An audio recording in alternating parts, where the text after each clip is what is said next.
Yes, I had COVID twice. I survived it twice. It first happened when it first came out that March, April, and during that part, and it was really bad. Couldn't breathe, and it was the middle of my chest. My lungs were fine, but it's just getting the air to my lungs, and it was very scary. We got to a point where I could not sleep, and and the only way I could survive was to think about one breath at a time. That was it, one breath at a time.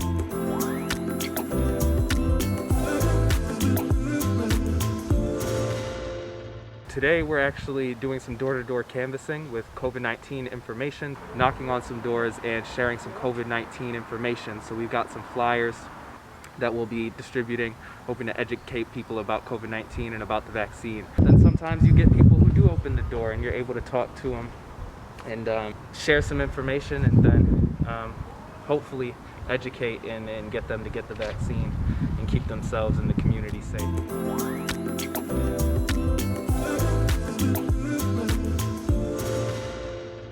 And now as Omicron has come along, I get calls regularly of friends or family members who are vaccinated, thankfully, who have had mild symptoms from COVID-19.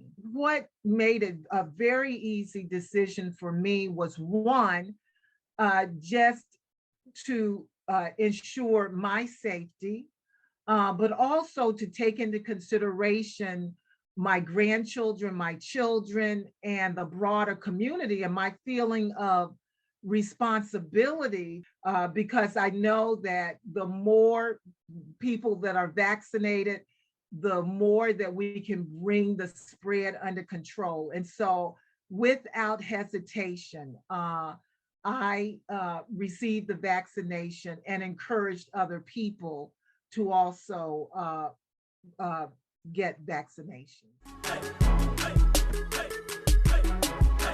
I got my COVID-19 vaccination, and here's why.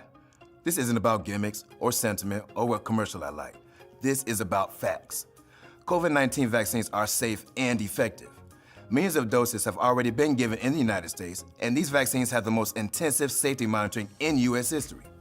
People from different races, ages, genders, and ethnicities participated in large clinical trials around the world to make sure this vaccine worked for all kinds of people, quickly and safely without skipping any steps. If you need any more information, use a reliable source like the CDC website to get the facts. Yes, there could be some short-term side effects from the vaccine, but they go away in a day or two. Those are signs that my body's building protection. It's worth it to avoid serious problems from COVID-19 disease. Here we go. Is there a camera up there? My name is David, and I'm here with my sister Esther. First name, right? Just not. Sorry. Wesley, with my knucklehead brother. Oh, okay. My friend Duffy. My boyfriend, Doug. I have been 100% into getting vaccinated, and then I asked you, and you hesitated. Yeah. There's not that long-term research out there yet. How do I know the way I'm gonna respond to it? They're saying that the vaccine is 99% effective, right? Where are you going with this? 99 of those people survived. Great. So you ask me what? I don't care, Wes. What about the one dude? I feel like I'm okay without it. The reasons are frustrating, like when you say, I'm afraid of needles. You are a grown-ass man, like, you're not afraid of needles. No, I am. I know you are.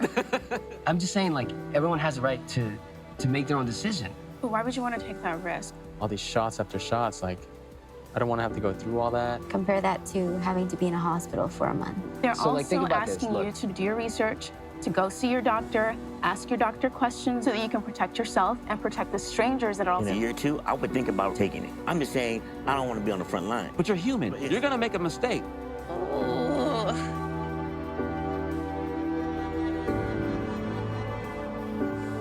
Can you imagine being the person that goes to somebody's house and gives them a virus that kills them? What if you're one of those cases, you know, and you end up in the hospital? Yeah. That's what I'm scared of. You're the closest person to me. It makes me worried. I want you to get the vaccine because I want you to be safe. Your eyes look really sad right now. I'm tired of taking care of patients and like being just the last person they see before they die. I have to be the one to share those last words with family members. If you was to die, man, that would literally kill me, man.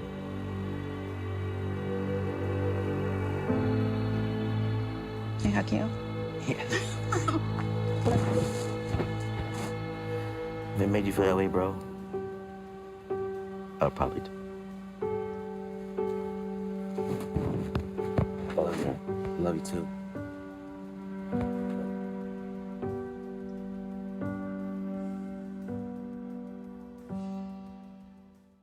Many of us have heard about this being called coronavirus. And like I said, the information that I'm presenting is fairly basic. So many of us have probably heard this, but want to make sure that we're all starting from a common ground as we talk more and more about this disease.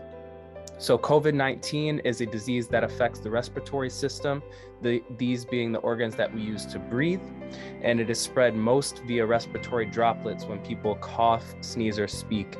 And there's some recent research about aerosol spread via the air for COVID-19 as well. It is unknown how the disease will affect each individual person, but infection and illness from the infection can range from mild symptoms to severe illness and death.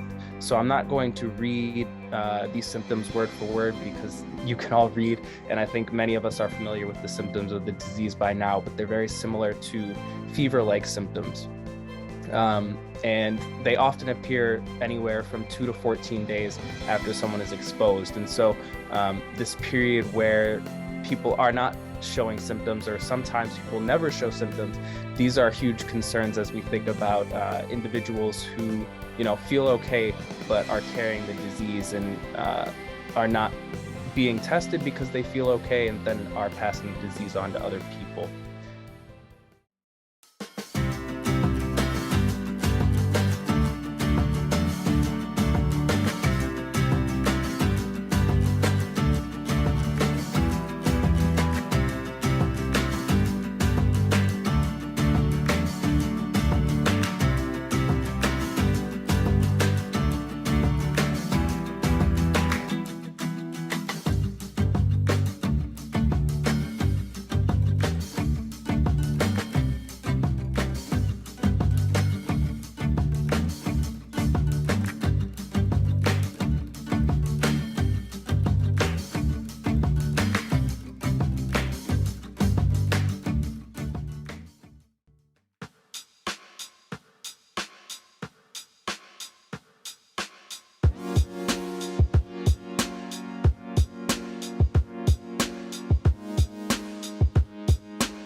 I guess the first question I want to ask you all, it starts with a quote from Dr. Reverend Martin Luther King Jr., because we can't start this conversation without focusing on today. And here's the quote.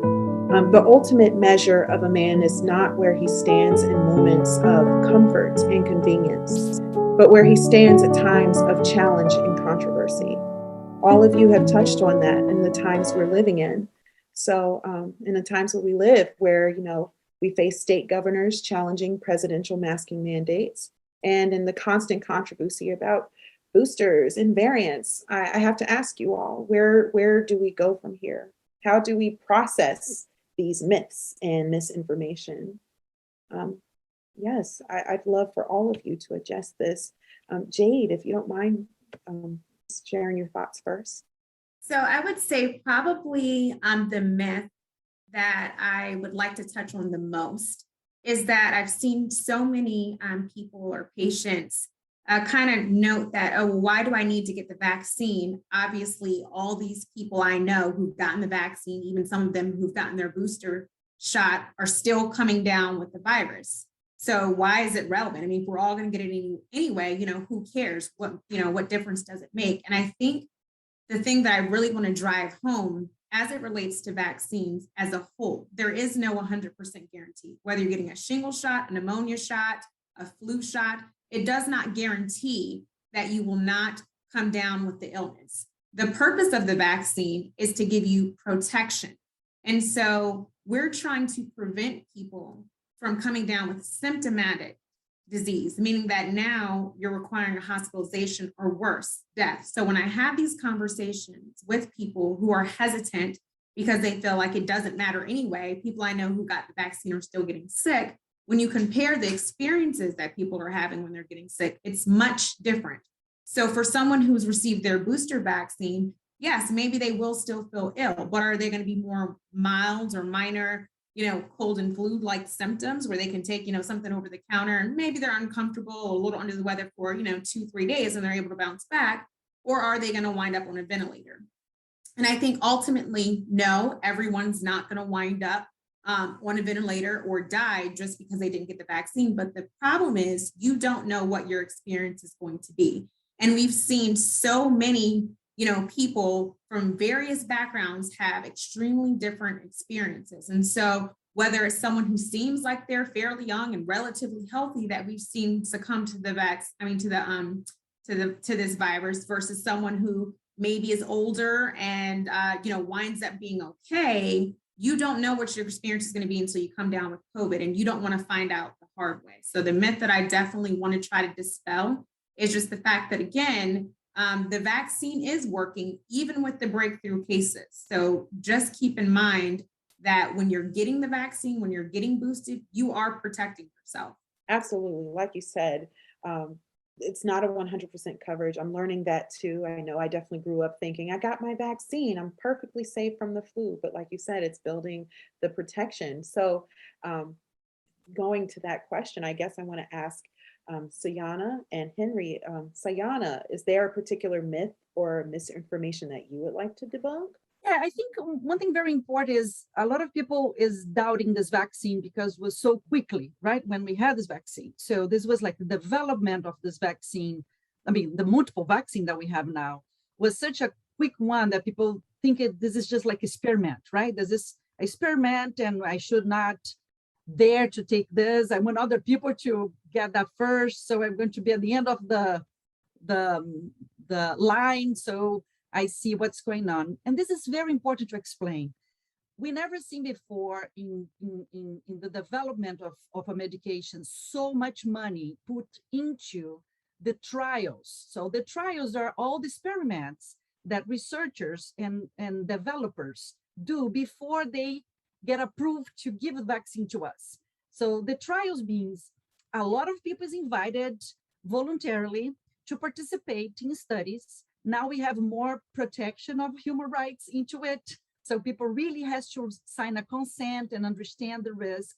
And people are invited to participate on those tests. So they give vaccine to some people and they give a placebo to the other people. So you have like two groups of people, one get the vaccine, the other one don't get the vaccine. And they follow this group of people until they figure out if the vaccine is working or not, if what they develop is working or not. I bet Jade and Harry can explain this better because they're pharmacists a little better than I do. Maybe they can reinforce that. But what is that? That's very important. In the beginning of this pandemic, because the lockdown was such like economic complication, a lot of government put a lot of money on those trials. So you had the people developing the vaccine, and a lot of government from US, from Europe, from other countries, put a lot of money on those researches. So quickly enough, we start having results that the vaccine was safe, right? The vaccine was not giving people much problem as the disease itself. There is always one or two situations that individual body can react in a different way. But what we learn is it's pretty safe, right? It was pretty safe for the majority of us. And it's something for us to talk about this a lot. Why this vaccine, why we have this vaccine so quickly, right? So fast. It's because it was public investment. Governments gave money to the companies. Those private companies now, they got the money from the government to develop those vaccines that now we know that's safe. And I think it's important to say that. We are not dealing with a medication who can kill us. We are dealing with a medication who can really protect us against being killed. And we know who is dying, right? We know who is dying. Those who are dying were those who could not stay in your home, working, protected, right? Those who trust your provider are not dying. The people who is dying are people who are left behind already, or people who could not trust the health system before, who could not feel welcomed in the health system before, and also more vulnerable because they have other disease because of that too. They have diabetes, they have hypertension. This is also people left behind by the system that didn't welcome them to take care of their health. And this is true, this is not a myth. Coming from being an American girl myself, I love my country, but so when learning these hard truths, the fact that not everyone is covered equally with the same quality of care in America is hard. It's a hard pill to swallow. But as people in the health sector, I know that's something we have to face. Now, what about you, Henry? What is a myth, or what is a piece of misinformation, if Sayana or Jade, if they haven't touched on it, what's one you'd like to address? I would have to say it's going to be I guess, it's going to be correlated to the Pfizer and Moderna vaccine, with them both being mRNA vaccines. A lot of people talk about how, oh, I've heard that it's going to alter my DNA. This is, the furthest thing from the truth.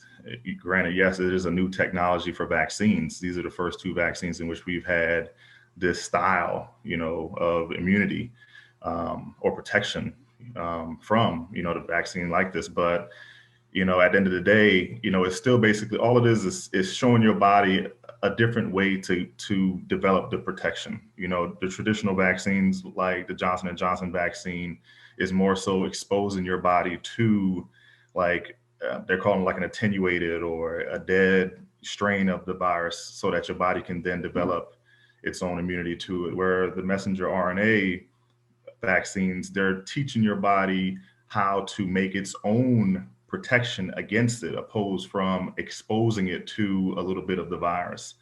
At the end of the day, yes, Sayana talked about, the myth of it being something that came to the market quickly. But like she said, there was a lot of people investing heavily into this because it was a big deal.